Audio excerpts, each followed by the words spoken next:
Welcome to the Armani Talks YouTube channel. I'm your host, Armani Talks. In this channel, I'm covering communication skills for you to level up your way with words and become much more articulate. If this is your first time on the channel, welcome aboard. Every Mondays, Wednesdays, and Fridays, I'm dropping brand new videos on public speaking, social skills, emotional intelligence, and much more. Join the tribe by hitting the subscribe button right on below. Hit that bell notification and never miss another video again. If you're a returning viewer, welcome back. Be sure to drop that like on your way in. In today's episode, I'm going to be giving you a communication skills hack, which will open up your world view. Here's the hack. Rather than viewing communication skills as an exchange of words, view it as an exchange of symbols. If you can make this little mental flip, what starts to happen is that you still keep the same benefits of communicating in words, plus you start to add a different dimension to your ability to process information. When you view communication skills as the exchange of symbols, suddenly you start to understand why pet owners love their pets. You start to understand why certain people wear jewelry. And you start to understand why normally very stoic people cry when you give them a trophy that they've been working so hard for. Your paradigm regarding communication skills starts to warp entirely. And for you to understand this, I want to give you a story that's going to bring this concept to life and is going to help you understand why you should view communication skills as the exchange of symbols. If you're ready and excited for today's story, go on and drop that like for me right on below. A few years back, there was one night when me and a few buddies, we got into this brawl in a club with, I would say, 13 other bouncers. And the night ended with me getting this scratch on my face. The next day, the buddies who got in the fight, we were all hanging out, plus the addition of another guy named Gus, who was not present the night before. We're all hanging out, and Gus looks at my face, and he was like, "Yo, Armani, man, what happened to your face?" And that's when I started to break down the fight that happened the night before. Once I was done with the story, that's when Gus says, man, if I was there, it would have been a completely different story. Because here's the thing, Armani. When I fight, I fight. I didn't really know what he meant by that. I mean, did he mean that he was such a technical fighter? Like he knew boxing, he was a black belt in karate, he knew judo? Or wait. He probably wasn't technical, but he was one of those guys that will do whatever it took to win the fight. He'll bite you, he'll throw a chair at you, he'll stab you with a broken glass bottle, something like that. But I didn't necessarily want to ask him the question about what he meant by when he fights, because I thought it would be perceived as disrespectful. You know, certain times when you ask a question, it has that negative attitude, such as, "What took you so long?" This could be a very innocent question, but it has a bad attitude with it.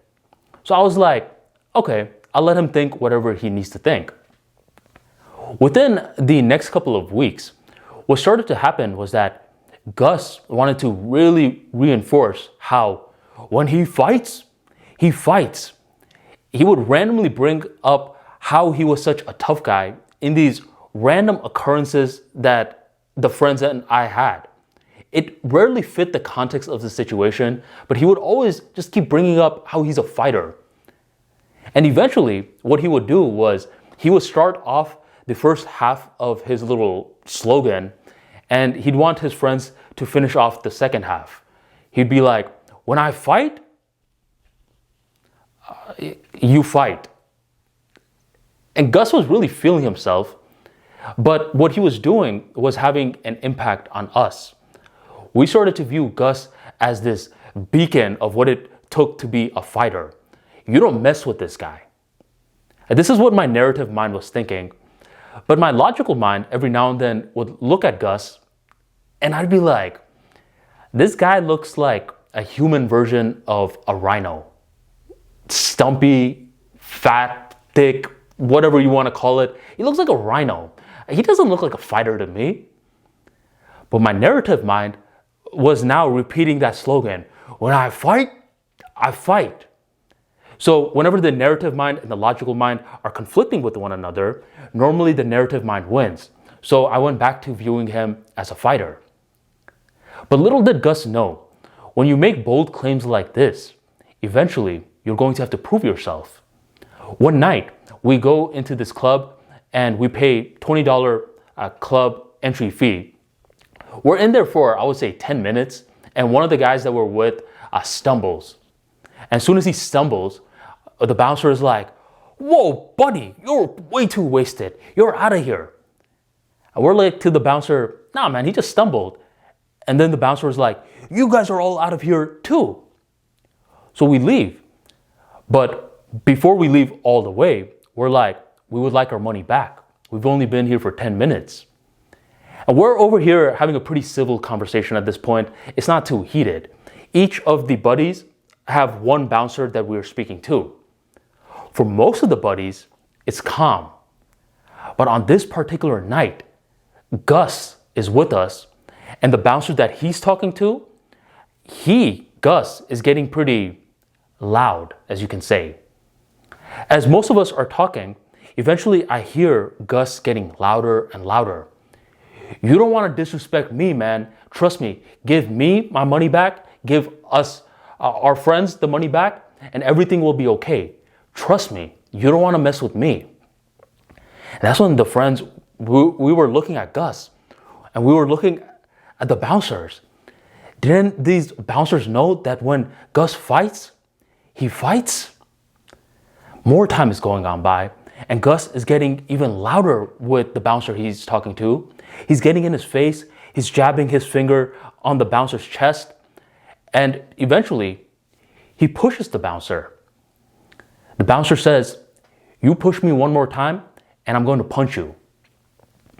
Once again, Gus pushes the bouncer. That's when the bouncer winds his arm back and punches Gus right on the face. Gus's glasses fall off and he falls right on his butt. That's when all the friends, we looked at each other and we're like, "Whoa, man, this bouncer messed up. He's going to see what Gus is capable of. We're all going to see what Gus is capable of." And that's when Gus is like looking around, he finds his glasses, he puts them on, and he's like, "Let's go, let's go." And the friends, we were like, "Let's go," as in let's run away, or "let's go," as in let's fight.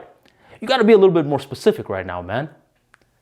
And that's when Gus looks at us and he's like, "Let's go, let's go." And he starts running away.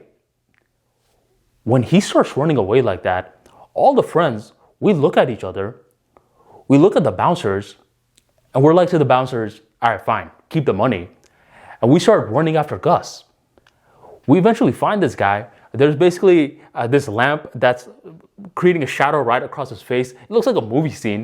And he's on the phone talking to his mom, crying. He's like, "They got me, Mom.